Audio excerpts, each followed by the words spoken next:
The science has shown the payoff is huge, from sharper thinking and better mood to a stronger immune system and possibly even a longer life. Welcome to the Ultra Healthy Now podcast, where your journey to feeling younger, sexier, and more energized begins. Dr. Nicole Srednicki, who specializes in high-performance health, will dive into practical, actionable tips and strategies that can transform your physical, mental, and emotional well-being. Join us as we uncover the secrets to living a healthier, happier life, mind, body, and spirit. Because true health, beauty, and happiness start on the inside.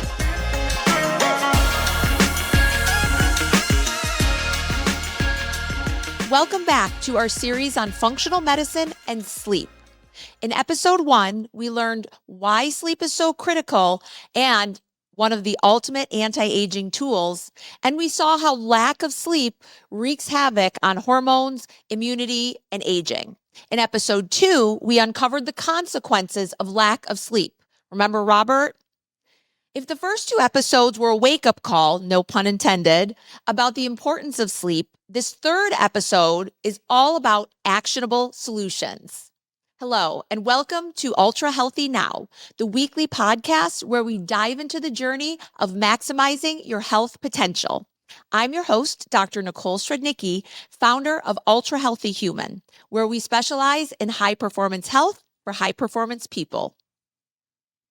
One note before we get started, if you've been enjoying these podcasts, please don't forget to follow the Ultra Healthy Now podcast on YouTube at Ultra Healthy. And we're on Instagram at Ultra Healthy Human. For ongoing tips and information to maximize your health, check out these sites. Additionally, for today's episode, if you want a blueprint to maximize your sleep, send us a message in the contact section at ultrahealthyhuman.com and message sleep. Today is a comprehensive blueprint to improve sleep. We're going to cover behavioral tools and daily routines, sleep hygiene upgrades, nutrition and supplements that support sleep and what to avoid, cutting-edge biohacks and technology, stress reduction techniques and adaptogens, tips specifically tailored to entrepreneurs and go-getters who want to get great sleep without sacrificing productivity, and finally, we'll wrap up with a bullet point list of clear, research-backed sleep tips. The good news is small changes added up can dramatically improve your sleep quality. Let's empower you with the knowledge to build your perfect sleep plan. So let's jump in, starting with foundational behaviors, the everyday practices that set the stage for a great night's sleep. What are some daytime habits for nighttime sleep? One of the most powerful ways to improve sleep doesn't start at bedtime. It starts when you wake up in the morning. Our bodies are wired to the cycle of the sun. By adjusting our daytime behaviors, we can positively influence our circadian rhythm and thus our ability to sleep well at night. Here are the key strategies. Morning light exposure. Sunlight is your reset button. Within the first hour of waking, get some bright light exposure, ideally from the sun. Natural sunlight, especially in the morning, has a spectrum of light that signals your brain, its internal clock, that it's daytime. This does several beneficial things. 1, it shuts off melatonin production for the day, making you more alert. It helps set a timer for about 14 to 16 hours later when your body will start releasing melatonin again for sleep. Morning light also boosts mood and alertness by increasing serotonin and cortisol at the appropriate time. Cortisol should peak in the morning, and sunlight helps reinforce that normal peak. Aim for at least 10 to 15 minutes of outdoor light, even if it's cloudy or outdoor light is still far brighter than indoor. Take your coffee or tea on the porch or go for a quick walk. This is a free resource from the sun to kickstart your day and lock in your circadian rhythm. If you live in a place with limited morning sunlight or wake up before sunrise, consider a bright light therapy box. For about 20 minutes during breakfast, you can sit with this light on you. Also, our free blueprint will have specific recommendations for these, what to look for when you purchase them. And don't forget, you can send us a message at ultrahealthyhuman.com to get this blueprint. Conversely, dim the lights in the evening. As sunset approaches, try to mimic nature. Lower your home lighting, use warmer bulbs or lamps. This contrasts bright days, dim nights powerfully and trains your circadian rhythm, making it crystal clear when it's time to wake up versus sleep time. Modern life has blurred this, but we can recreate it with conscious light management. So be mindful when you're buying those light bulbs. The blue fluorescent lights not only emit things that are not good for our body, but it can also keep you awake. Number 2, consistent sleep wake times. Keep a sleep schedule. Your body loves consistency.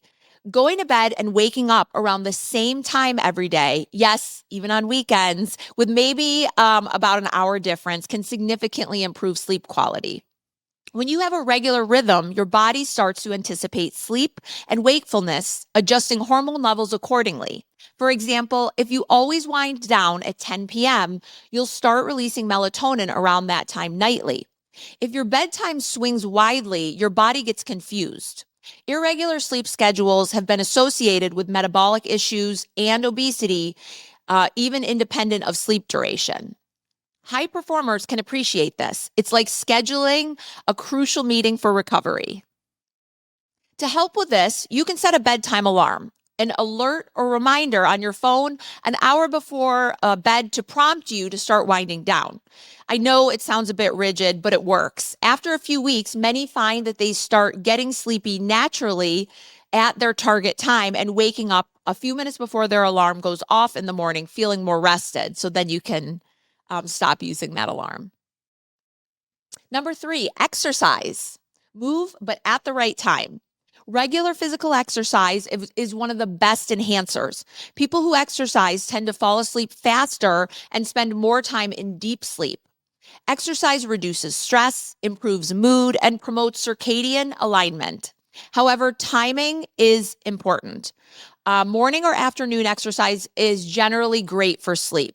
It can help to solidify that cortisol peak early in the day.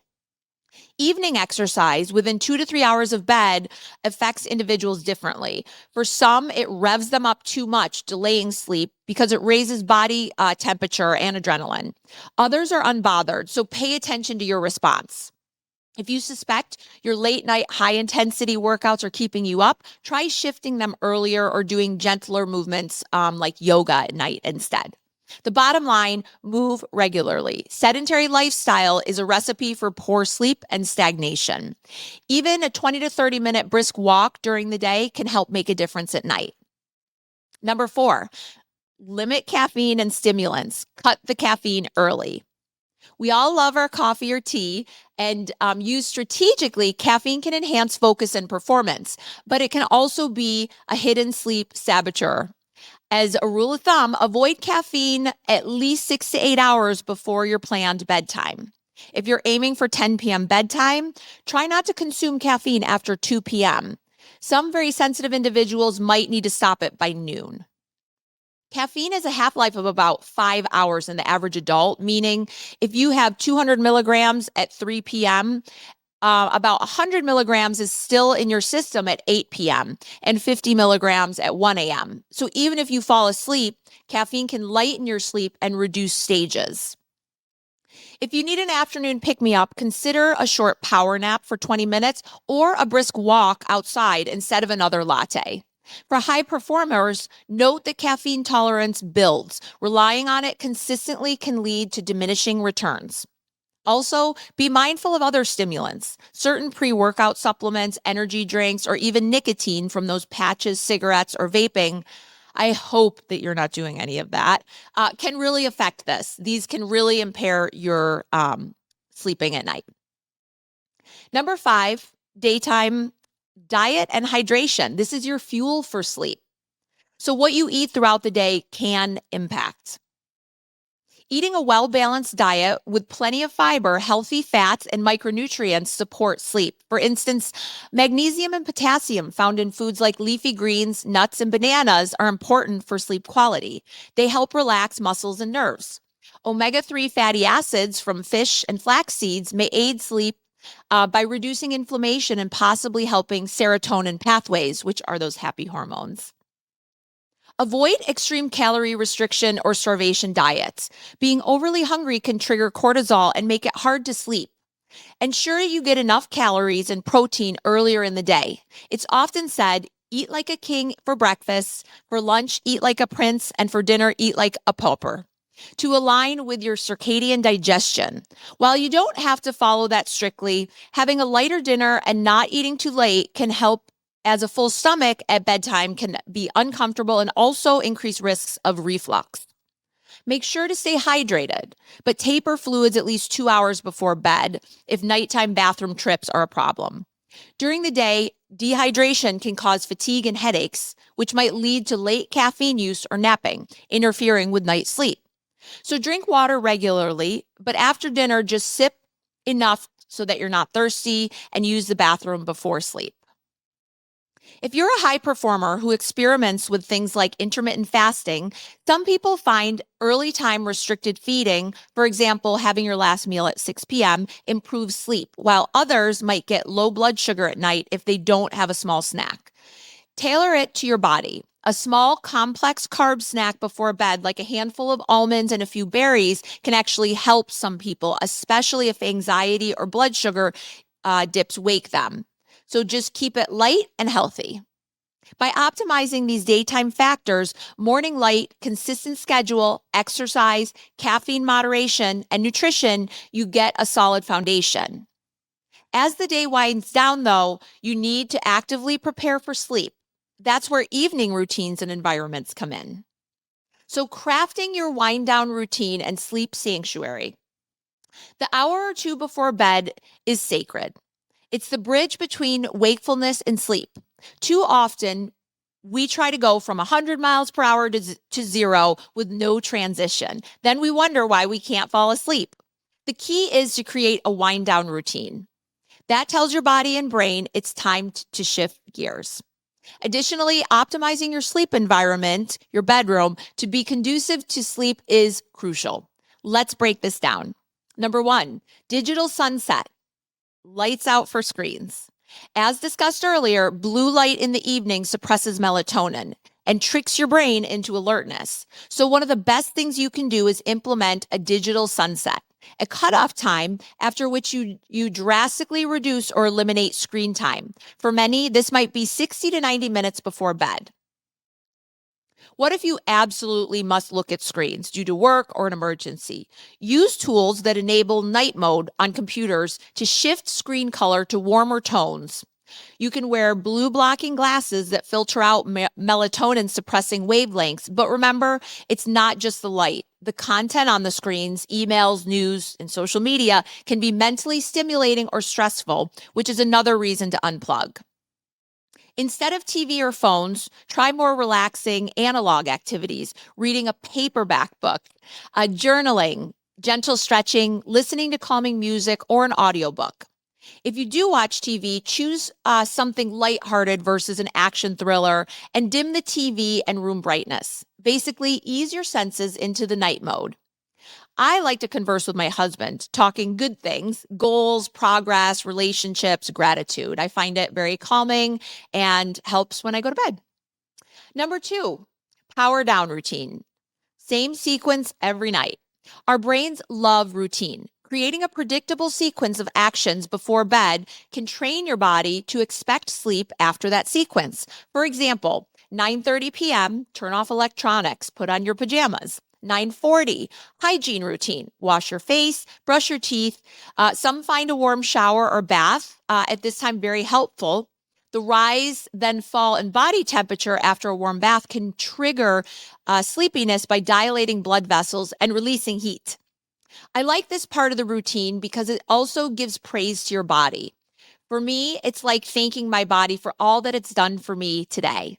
Relaxing, that face routine, skin routine. It's just nice. And without the distractions of the phone or the world, it's about you. 10 p.m.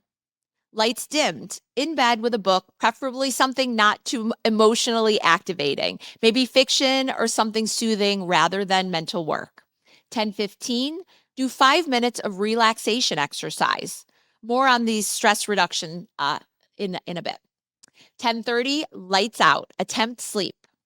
That's just an example. The key is to choose relaxing activities and enjoy and do them roughly in the same order and time each night.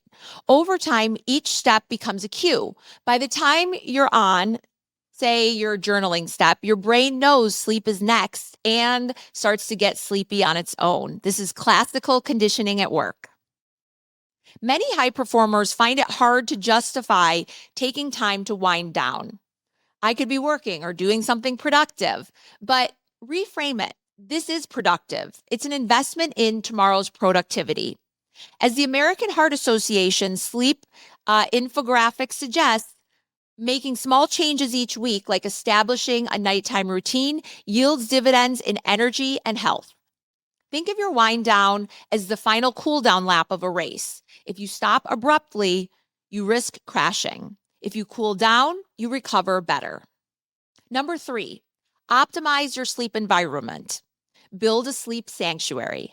Your bedroom should be a sleep sanctuary, a place of calm and comfort that your brain associates only with sleep and intimacy. Here's how to achieve that.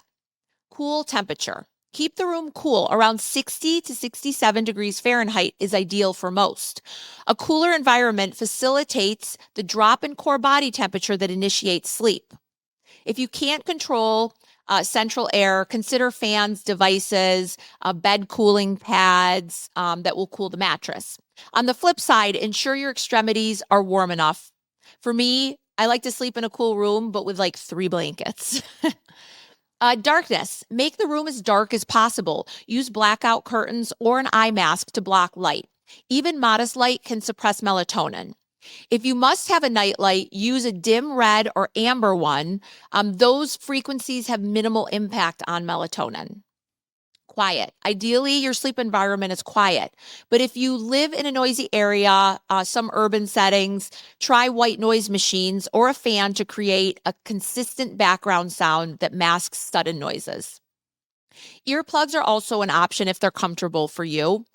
Some people prefer earplugs plus the white noise app like ocean or rain sounds, and it's just personal preference. Also, if you suffer from tinnitus or ringing in the ears, the noise machine can be especially helpful for you. Comfortable bedding. A good mattress and pillows that suit your body can make a big difference. What matters is that you have adequate support and comfort. If you wake up with aches or toss and turn, it may be worth investing in a better mattress or trying different pillows. For example, side sleepers often need a thicker pillow than back sleepers to keep their neck aligned. Clean, calm atmosphere. Keep your bedroom tidy and as free of work-related clutter as possible. It's hard to fully relax if your desk with unfinished tasks is in view. Some people diffuse calming essential oils like lavender as part of the ambiance if you enjoy that, as long as it's safe and it can be a nice olfactory cue for sleep. Importantly, use the bed only for sleep and intimacy. Don't lie in bed working, watching intense movies, or scrolling on your phone. You want your brain to associate bed with sleep. If you suffer from insomnia and can't fall asleep after 20 minutes, experts suggest getting out of bed and doing a quiet activity in dim light until you feel sleepy, then return to bed. This prevents the bed from becoming a site of frustration. Number 4, mindfulness and relaxation techniques. Calm the mind and body. Now, even with a good environment, many high achievers struggle with turning off their busy brains at night. This is where intentional relaxation practices make a huge difference. Consider incorporating one or more of the following with a wind down routine. Controlled breathing exercises. Breathing techniques are a free, fast way to shift your physiology into a parasympathetic, that rest and digest state. A popular one is the 4-7-8 breathing method. Inhale through your nose for a count of 4, hold for 7 seconds, and then exhale slowly through your mouth for 8. Repeat this 4 times. Dr. Andrew Weil popularized this, and it's great for inducing relaxation. This works by activating the vagus nerve and reducing heart rate and blood pressure. This triggers the relaxation response, lowering cortisol and preparing the body for sleep. If you want to pause the video right now and try it, I highly recommend it. Just doing it a few times, you will definitely notice a difference. Even a minute or two can help if you wake up anxious at 3 a.m. Other breathing techniques like diaphragmatic breathing, which is belly breathing, box breathing, which is 4, 4, 4, 4 counts. Just find one that feels good to you. These not only help you fall asleep faster, but they can improve your sleep quality by reducing sympathetic nervous system activity, which is that fight or flight mode. Progressive muscle relaxation, or PMR. This is a technique where you tense and relax each muscle group in your body one by one. For example, lying in bed, tense your feet and ankles for 5 seconds, then release. Tense your calves, release. Thighs, release, and so on up to your neck and face. This can release physical tension you might not realize you're holding on to and creates a wave of relaxation. It's also a way to shift focus away from racing thoughts to physical sensations. Many people find they fall asleep before finishing the full body. Meditation and mindfulness. I think this one is so important. I did my whole doctorate thesis on meditation because it has so many health benefits. So even if for 5 or 10 minutes of meditation in the evening, we can see benefits. You can sit quietly, focusing on your breath, and use guided meditation apps specifically for sleep, things like Calm, Headspace, Insight Timer, etc. These all have sleep meditations or body scans that help you let go of mental chatter. Mindfulness meditation has been shown in studies to improve insomnia and sleep quality. For high performers, it might be tough to suddenly blank the mind. Instead, think of observing your thoughts gently without engaging. If meditation isn't your thing, prayer or gratitude practice can similarly ease the mind. Listing a few things you're grateful for that day can end the day on a positive, peaceful note instead of a stressful one. Gentle yoga and stretching, particularly yoga nidra, a yogic guided relaxation, sometimes called yogic sleep, can be incredibly effective. Even simple stretching of the neck, shoulders, back, and legs helps to relieve muscle tension from a day of sitting or stress, priming you for deeper sleep. Now that we've optimized behavior and environment, let's discuss additional tools, supplements, and biohacks that you can further enhance your sleep with. These are especially useful for those who have done the basics but want to squeeze out that extra 10 to 20% improvement or have specific issues that need targeted help. Advanced sleep solutions. In the modern wellness world, there's a lot of gadgets and supplements marketed for sleep. Some are gimmicky, but others have genuine science backed behind them.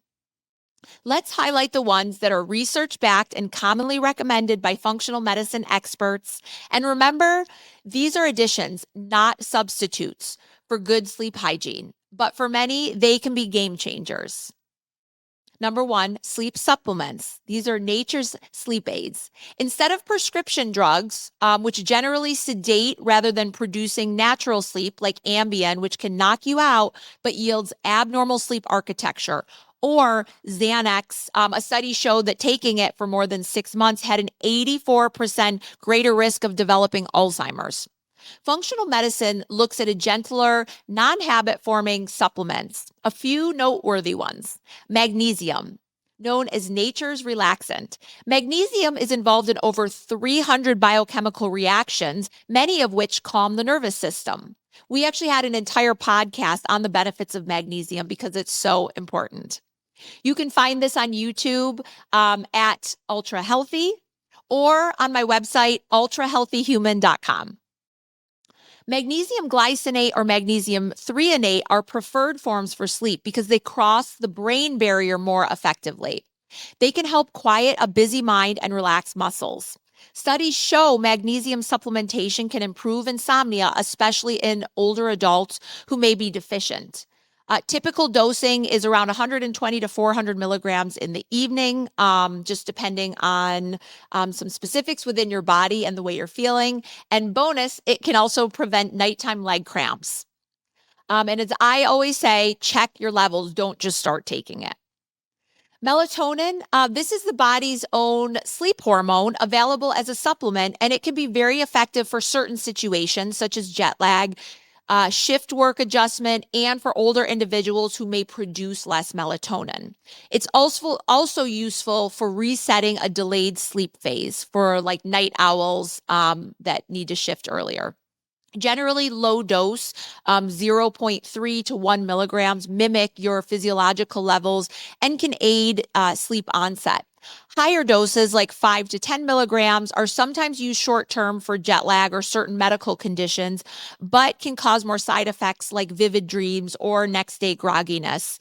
It's not a sedative, but basically nudges your internal clock.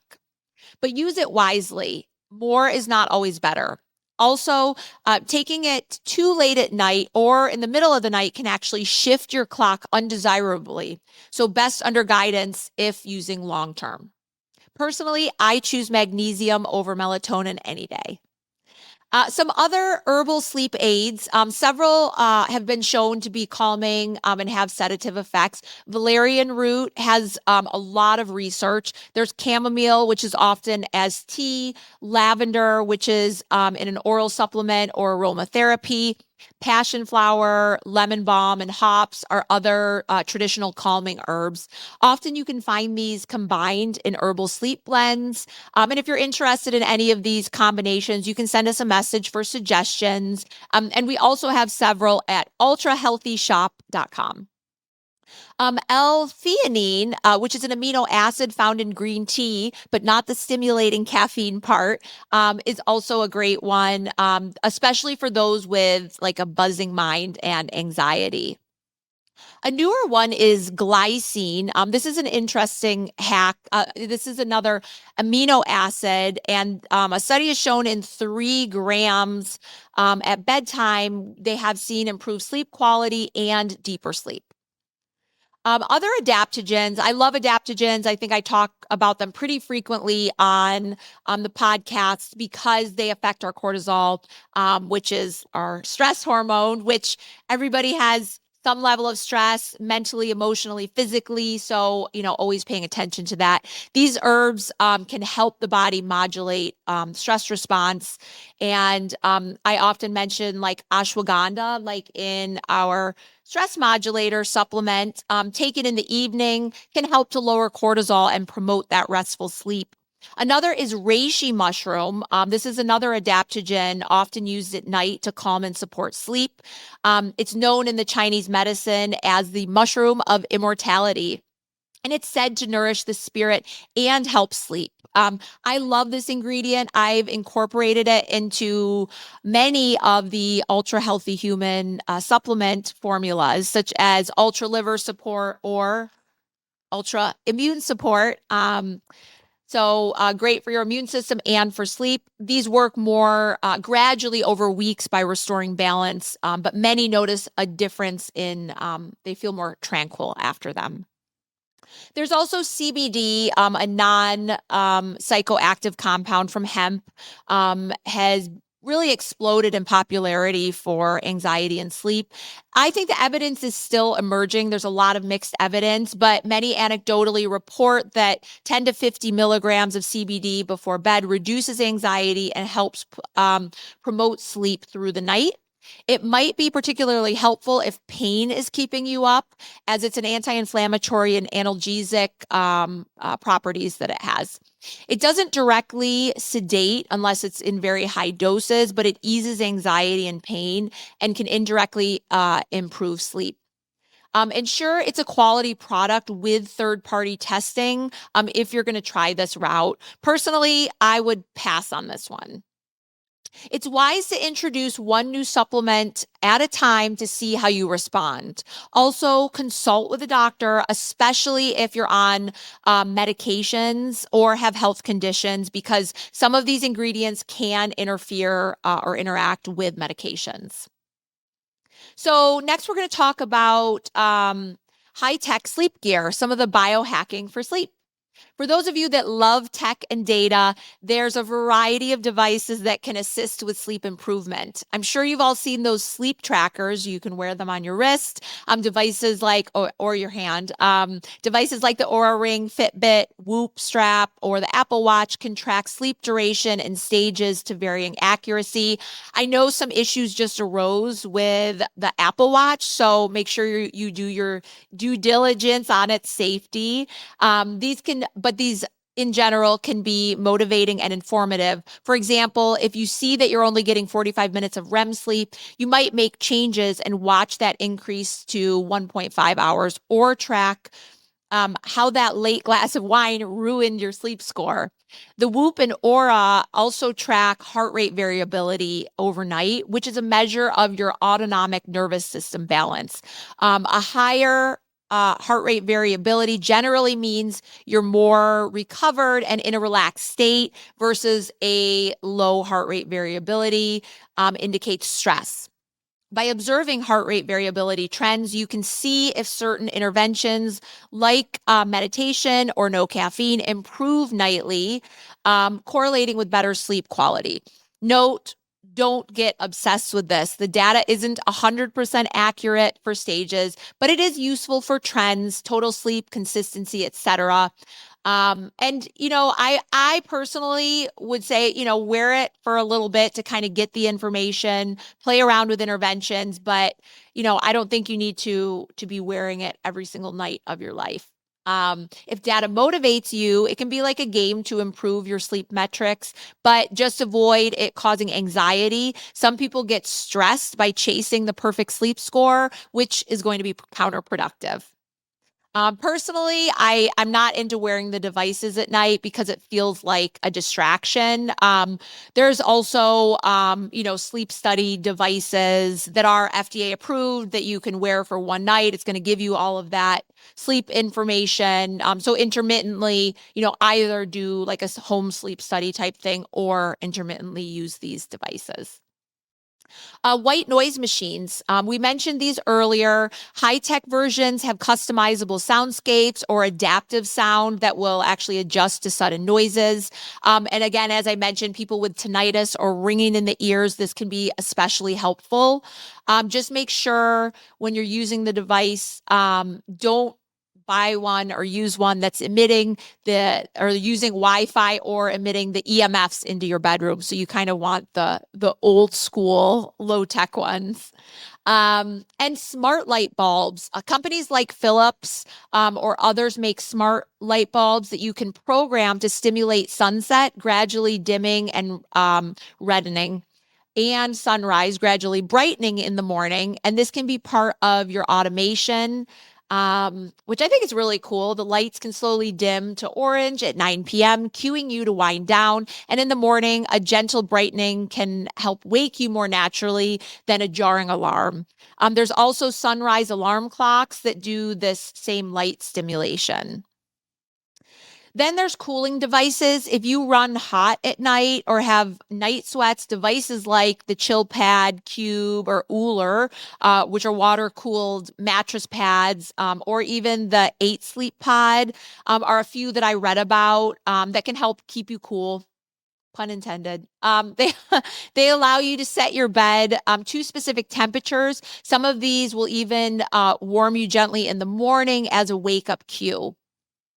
Given that cooler body temperature is needed for deep sleep, these devices can significantly improve deep sleep or for hot sleepers. Some you see a measurable increase in deep sleep on those trackers after using the cooling pads. Blue light blocking glasses, not high tech per se, because it's not electronic, but worth mentioning as a biohack tool. Quality blue blockers with orange or amber lenses worn in the last 1 to 2 hours before bed will filter out most blue light from devices and household lighting, helping melatonin to rise. Then the EMFs that I'm sure you've all heard about. So there's actually mitigators for these. For those of you concerned about this, and this ties into RFK Jr.'s advocacy, some people choose to reduce bedroom EMFs by turning off Wi-Fi at night, keeping cell phones on airplane mode, or even using EMF blocking canopies over the bed, which is like a mesh that blocks the radio frequencies. For me, that's a little extreme and anxiety provoking, so I'll skip the canopy, but I do like to share the info, and you do you. I do believe in keeping stuff out of your room at night, getting Wi-Fi, getting your phone out of the room. I think that can be really important. There's some pretty good evidence that supports that. The science on household EMF risks affecting sleep raises caution, and this justifies minimizing exposure as a precaution. If nothing else, eliminating the midnight phone notifications and LED lights is good. RFK has raised concerns about wireless radiation's health effects, which has made some more aware of this aspect. Practically, you can put your Wi-Fi router on an outlet timer plug to switch off during sleep hours and back on in the morning. It might improve your sleep. Some sensitive folks swear that this actually allows them deeper sleep when that Wi-Fi is off. If not, no harm is done and you reduce overall exposure. I think that's like something simple that doesn't have to consume you. Okay, for the serious biohackers, this is actually new information that I found when I was doing the research for this. Transcranial or audio stimulation devices. This is more experimental, but devices like the Doodao, it projects a pulsating light on the ceiling for you to pace your breath with, slowing it down, or more advanced ones like Dream Headband, which was an EEG headband that played sound to enhance deep sleep. Honestly, I have no clue about these, but I did want to mention it because if you're interested, you can check it out further. But again, you always want to look at the science behind it. Even simpler, listening to specific frequencies or soothing music can lull the brain. A notable method is playing pink noise, steady, gentle sound like rain or waves. One study found that pink noise overnight enhanced deep sleep and memory in older adults. This is not to be confused with the singer Pink. Number 3, stress and nervous system regulation. Relax to sleep. Many high achievers have a hard time psychologically detaching from work or stress at night. We've done breathing and meditation, but let's cover a couple more approaches. Evening journaling or brain dump. If racing thoughts or next day to-do lists plague you, keep a notebook by your bed and do a brain dump before laying down. Write out tomorrow's tasks or any worries on your mind. Adapt your training and workload. If you've had a super stressful day or intense late meeting, acknowledge that your body is flooded with stress hormones and might need extra help. On those days, perhaps do a little bit longer relaxation or take an Epsom salt bath. Therapeutic support. If anxiety or trauma is significantly affecting sleep, modalities like cognitive behavior therapy for insomnia are highly effective. Cognitive behavior therapy techniques help restructure those negative thoughts about sleep and establish strong sleep behaviors. It often works better long term than sleeping pills. Similarly, seeing a therapist to work through chronic stress or anxiety will indirectly improve sleep as your mental burden lessens. Breath work and heart rate variability feedback. Some functional medicine practices incorporate heart rate variability feedback training. This can be really helpful. There's a device called Heart Math that will walk you through how to do exercises that will affect your heart rate variability. Over time, this trains your nervous system to more readily shift into a relaxed state. Then red light therapy and chronotherapy, which is using light wisely. We touched on the red light therapy in the last episode in Robert's case, but to elaborate, red light therapy devices emit red and near infrared light, about 600 to 900 nanometers wavelength, are often used for skin and muscle benefits. But there's evidence that they also can help sleep. Using a red light panel or even sitting by an infrared sauna in the evening, not too late because saunas also heat you up, though the cooling afterwards can help, might enhance relaxation and deep sleep. It's gentle therapy with minimal downsides.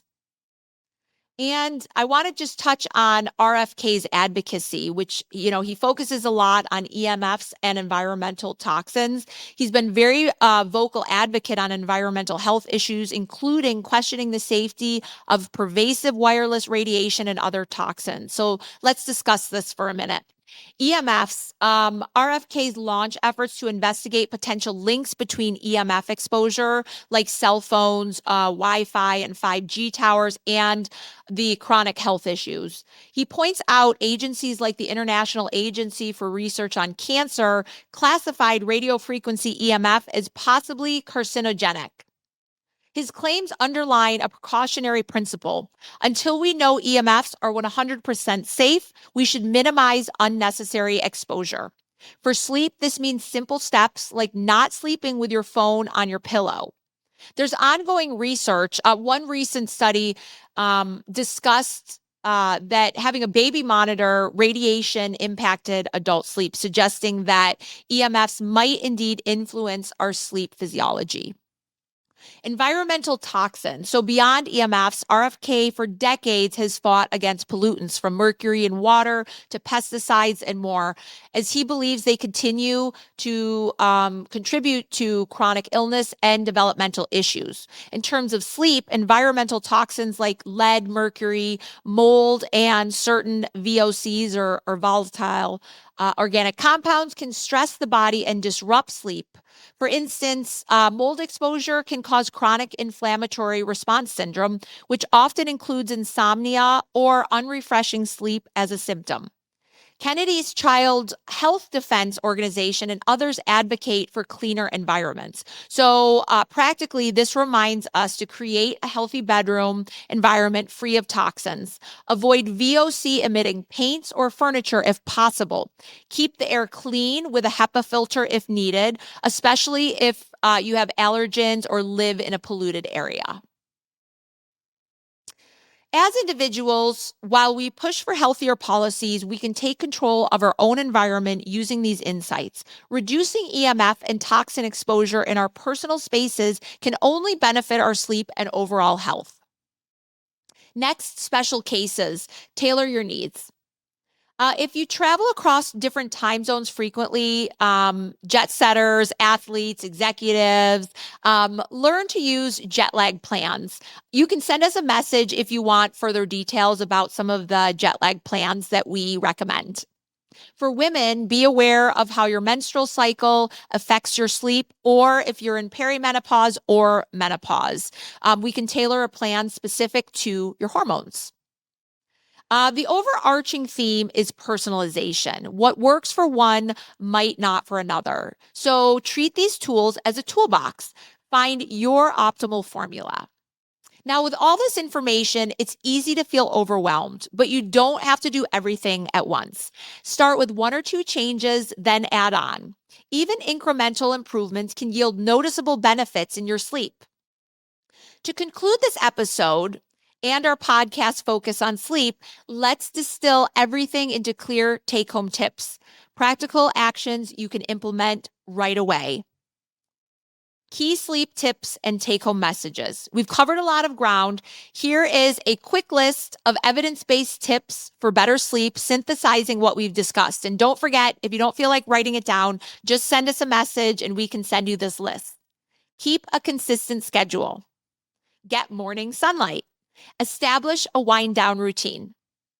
Optimize your sleep environment. Manage stress and overthinking. Watch your intake.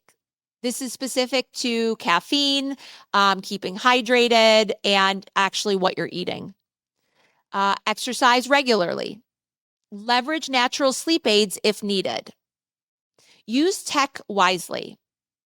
Consider environmental factors.